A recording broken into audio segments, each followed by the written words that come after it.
Selamat malam JMTV. Selamat malam buat JM Team juga semuanya yang sudah ada hadir, pastinya luar biasa. Aduh asli ini Evelyn deg-degan parah nih hari ini nih. Karena bukan hanya Evelyn ada di kursi panasnya DPI yang sudah sangat adalah sebuah kehormatan buat Evelyn, tapi di samping Evelyn ini juga sudah ada ini pundit-pundit luar biasa ya kan, yang dari ala-ala bad boy sampai yang paling versi-versi good boy nih kayaknya ya. Sebentar, biar jelas. Biar jelas. Yang bad boy yang mana? Ya benar. Bukan maksudnya gini, looknya tuh bad boy, tapi hatinya tuh ya jelas. Mas boy. Mas boy. Dan of course Evelyn juga pingin say thank you banget buat Bang Valen yang sudah memberikan kepercayaan, kesempatan buat Evelyn juga. Semoga saya tidak dihujat ya, dan semoga memang bisa disambut juga dari JM Team dengan sambutan yang hangat pastinya. Amin. Ada amin? Boleh tepuk tangannya? Tapi di kolom komentar udah ada yang nge-DM gue. Wow. Apa tuh? Bang ini keren hostnya. Oh gak gitu ya? Aduh. Serius lu, serius ini segala macam. Oke. Bener nih, bener. Bener. Ntar gue tunjukin DM-nya. Beneran udah ada. Aduh, amin ya, amin ya. Ini Febri kalau nggak salah. Sama. Lu juga sama. Oke. Dua orang. Gue biasa bohong, cuman kali ini enggak. Oh. Ya semoga tidak mengecewakan ya. Oke, kita kenalan dulu walaupun memang di sini sepertinya sudah terkenal semua kecuali saya ya kan. Tapi kita mulai dulu dari yang paling ujung. Ini sudah ada katanya bad boy Dewan Pundit Indonesia ini ya. Kenapa? Coba direkatkan dengan ketulis di situ kan. Jelas, tulis loh, ada loh di situ ya. Udah jelas ini. Bukan ala-ala ya. Mari kita tepuk tangan yang paling meriah untuk Aldi Bawasir. Udah kayak pemilihan ini ya, Thailand gitu ya. Terus udah ada juga di sini wonder kid kita yang namanya Harum di TV Nasional. Siapa lagi kalau bukan Rizal Pahlevi. Yang barusan ulang tahun ya? Iya, betul.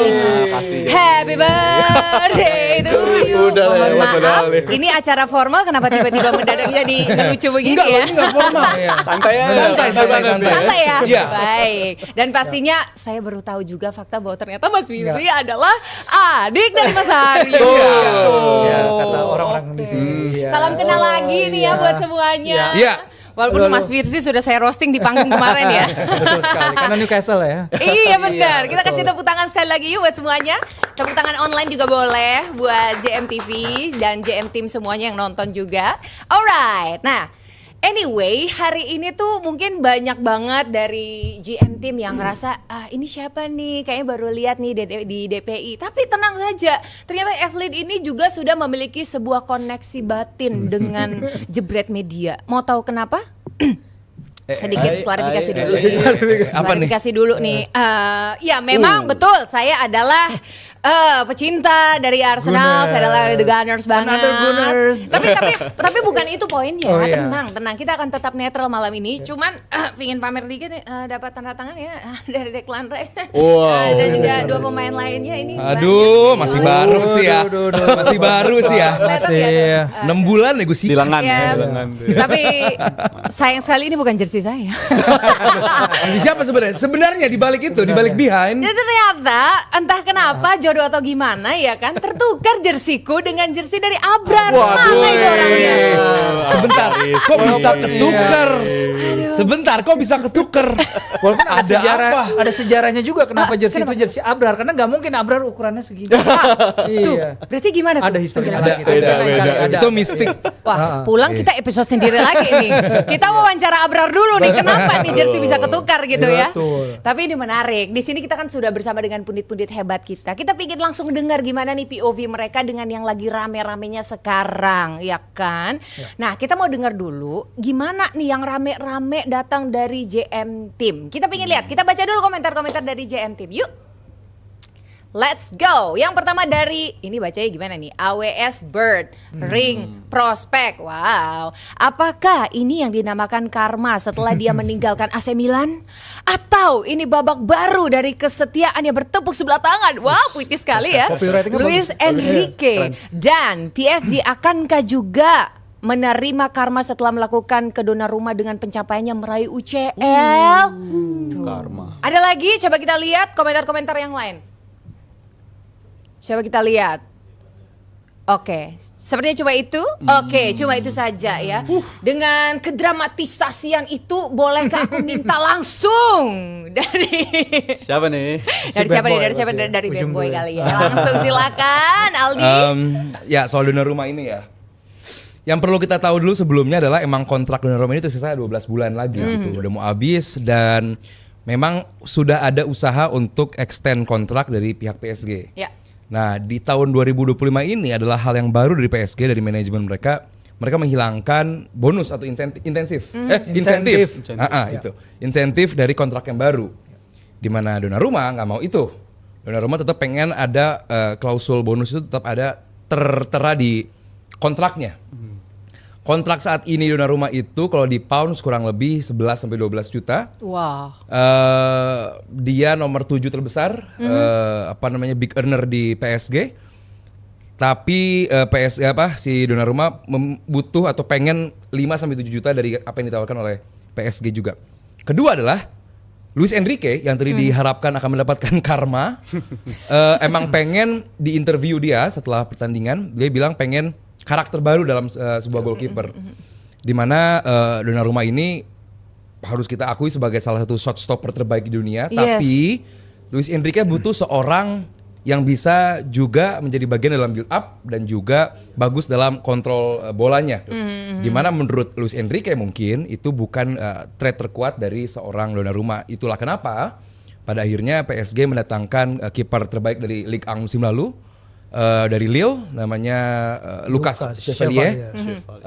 Itu pun di kontraknya juga yang tadi gue baca juga tanpa adanya bonus.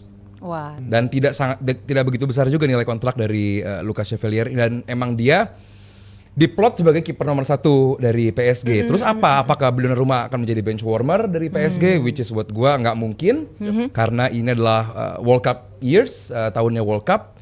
Tahun depan di 2026 tentu pemain-pemain sekaliber Donnarumma ingin harus bisa tidak miss satu pertandingan pun. Gitu. Jadi harus bermain semaksimal mungkin, dan itulah kenapa pada akhirnya Donnarumma sempat info yang gue baca juga rela dipotong gajinya juga untuk kontrak baru. Namun di putaran terakhir PSG menolak itu, dianggap bahwa kita udah nggak mau Donnarumma lagi, dan kita lihat kemana sejauh ini. Ada dua tim yang nanti mungkin ditambahin sama Rizal dan juga Firzi. MU dan Man City. Tapi emang mungkin MU ya, bukannya udah gak ada duit?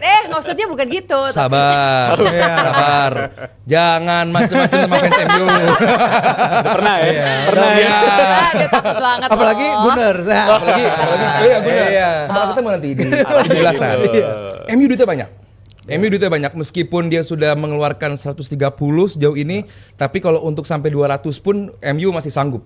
Kecil karena buat MU mereka sudah melakukan beberapa hal untuk bisa menambah investasi mereka. Tadi gue juga udah baca report keuangan mereka juga cukup safe mereka, baik dari PSR dan juga PSR dan juga FFP itu juga mereka bagus. Nah, lu dulu deh, gue kepanjangan. Gimana?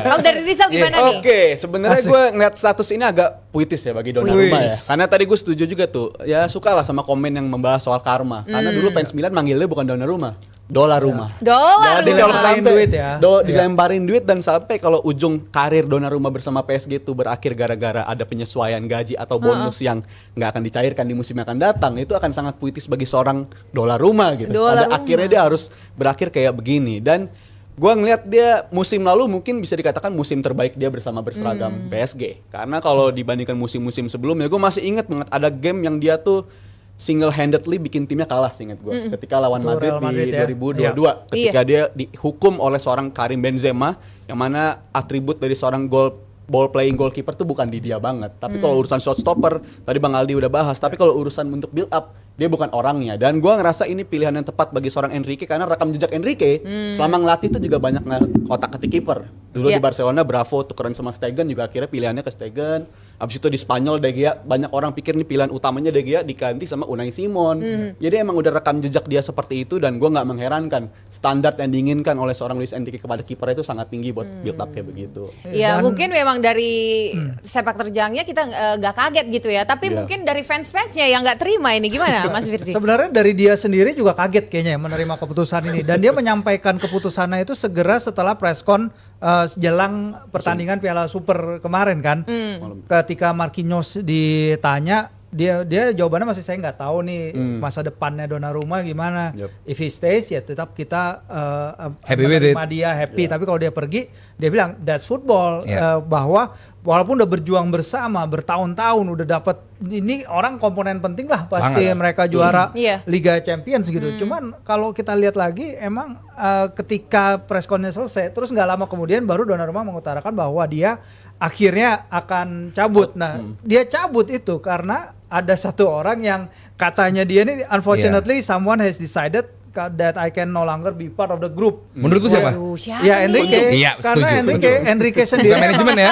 Bukan, Iya, karena Enrique betul. sendiri udah bilang sejujurnya juga, tapi fair play juga nih ke Enrique ya. Donnarumma Iya. adalah orang yang baik, he's a nice guy, Baik, dia pribadi yang baik, tapi saya mengambil keputusan bahwa saya perlu kiper lain. Karakter baru, ya. Dan ini emang hal yang ya kalau Liverpool Common. goalkeeper itu Terjadi. emang kejam. Kita ingat kalau tadi sempat bahas Bravo Ter Stegen, bahkan ketika Joe Hart Pep Guardiola Iya. datang itu sama sekali Bukan karakter nggak yang dikasih dipengenin. kesempatan, Tendang. iya nggak Lepas. dikasih kesempatan sama sekali, langsung dilepas aja, biarin. Nah, disinilah kita lihat emang live, nggak tahu ya, mungkin gue nggak tahu karma apa enggak ya, tapi emang Kalau gua sih life nggak percaya karma. life comes at you fast Percaya apa? sih sebenarnya. Live Apa? comes at you Iya. fast. Nggak ada football karma.